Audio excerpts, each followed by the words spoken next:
Hi beautiful! Today we're going to be talking about the do's and don'ts when it comes to eye makeup on hooded Asian eyes, or just hooded eyes in general. You don't have to be Asian to have hooded eyes. I had a really toxic relationship with myself growing up when it came to my Asian features because literally everyone was mocking it. At that time, I would watch beauty gurus that did not look like me at all. I would actually watch people that I wanted to resemble, that had features that I liked. And me, in my delusional mind, thinking that if I just did what they did, that I would end up looking like them, which is not true at all. I ended up looking crazy. I regret it very much. Of course, I am not blaming the beauty gurus. They were just doing their job. I blame society. But there is a light at the end of the tunnel, and I really truly learned how to love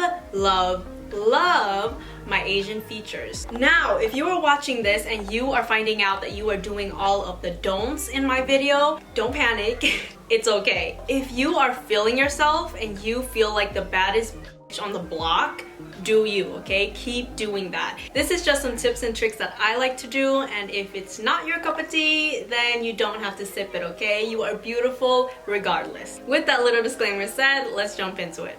A slight brown shadow with some neutral looking fake lashes. This is going to be the right side and this is going to be the wrong side, or just whatever I used to do before, really. Everything I use in this video is going to be linked in the description box down below. On the right side, I like to put on concealer. I have really veiny looking eyelids, so I have to have that layer of primer or concealer to cover that up, and it also enhances the color that I'm putting on and just making everything look even in general. On the wrong side, I'm skipping that part, of course. Then I'm going to take a small fluffy brush. I'm putting on a transition shade, and this shade should kind of look like a bronzer at its darkest. Then I'm placing that onto my double lid crease. So not the bone crease, but that little flap thingy you got going on there. Fun fact, I have like 3 flaps on the other side. I have like a triple lid. I don't know if that's good or bad or blessed or whatever, but I have a triple lid, okay? Depending on how your lid looks like, you can always work that color up, but placing it there is a good start. I'm going to do that on the other side as well, but I'm gonna do it on the bone crease. Now, like I said, when I was younger, I followed people that did this and they did not have hooded eyes, and they would always bring it up to the crease just like this. On them, it looked amazing, but on me, it just brings it up way too high in my opinion, and the space between my eyebrows and eyelids is going to be non-existent if I keep going like this. Now, taking a smaller brush, we like to use smaller brushes when it comes to our eye makeup. I'm putting on a darker brown color right on my double lid crease. And I'm following the same principle as my transition shade, really. I like to look a little bit like up and down also as I go, so I can control how much of the shadow will be visible. Sometimes you can go ham with your eyes closed, and then when you finally open your eyes, everything just kind of like disappears under your flap. So definitely just look up and down while you are doing your makeup. Then I'm gonna go in with that same fluffy brush again with no added shadow and just merge those 2 colors nicely together. Now use gentle and really like feathery motions. On the wrong side, I'm gonna be digging that color into my bone crease again. As you can see, it's a bit more dramatic. The color is way more visible, and if you like that look, then you know, you do you, boo-boo. But also in that moment, I remembered another way that I used to do my makeup wrong, and I decided to show you guys that way instead. And that is to put the darker color on the bottom part first. Oh my lord, this was my go-to in high school because smoky eyes was the shit back then. And that just brings my eyes down a little bit. Apparently blending was not a thing back then. So today I was being generous with the transition shade. Because we have hooded eyes, we can get away with daily sparkles without it looking too much. So I like to add some champagne color highlight on the bottom part of my lids. It brightens and opens up your eyes and give you a really fresh look. Just a little bit on the bottom so that it doesn't transfer onto the top part throughout the day. Another way to brighten up your eyes is to get a flat angled brush and add some of that champagne color onto the brow bone, but only a really thin line. Less is way more here. This will also give you the illusion that you have more space between the lids and brows, which is a good thing.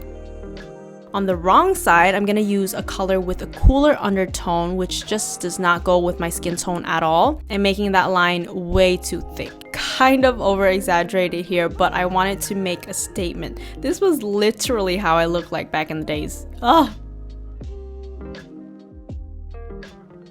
For the showstopper, eyeliner. I still get nervous every time I do this on camera. Oh my god. Okay, I like to take a small piece of paper, place it where I want my liner to go, and then I'm going to be using the brush with a darker brown color. But you just add that on, and now you will have a subtle guideline for your eyeliner.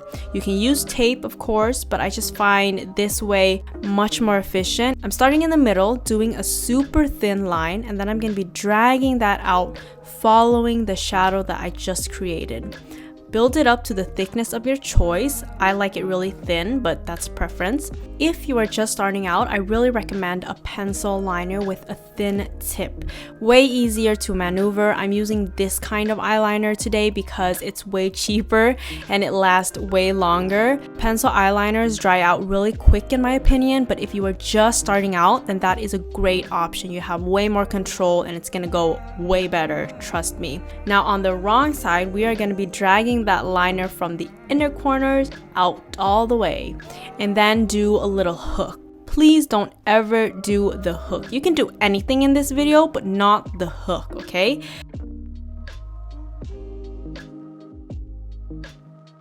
Make sure it's dry before you open your eyes because that can get messy real quick. Line that upper waterline to get some more depth into your eyes. This really makes a difference. Curl your lashes and then give your under lash line some color to create some more depth.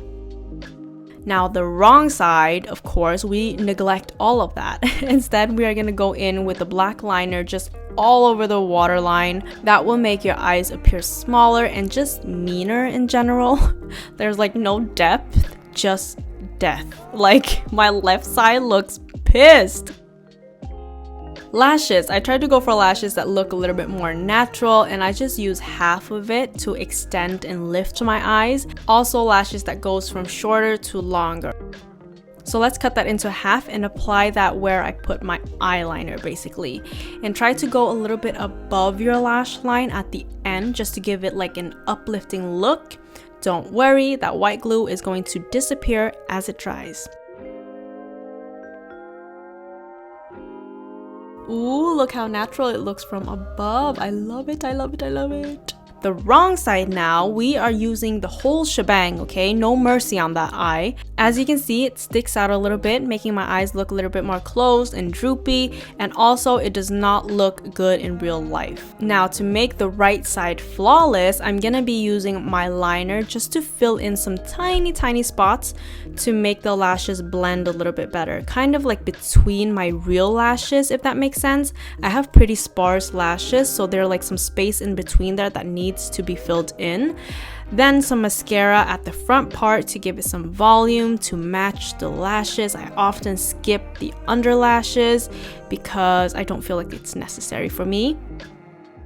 Now onto the other side. It's game over at this point, you guys. We are going ham on that mascara, brushing it through the real lashes and the fake lashes like there is no tomorrow, okay? We are going out with a bang. Because I didn't curl my lashes, you can see the divide between them and the fake lashes, so make sure to curl your lashes, please.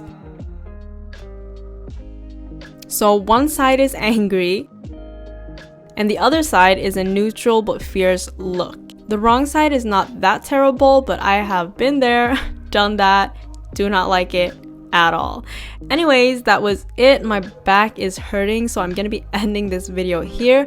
I hope you guys enjoyed this video and found it helpful in any way, shape, or form, and I hope you have a beautiful day, night, or whatever the case may be, and I will see your lovely faces in my next video. Bye guys!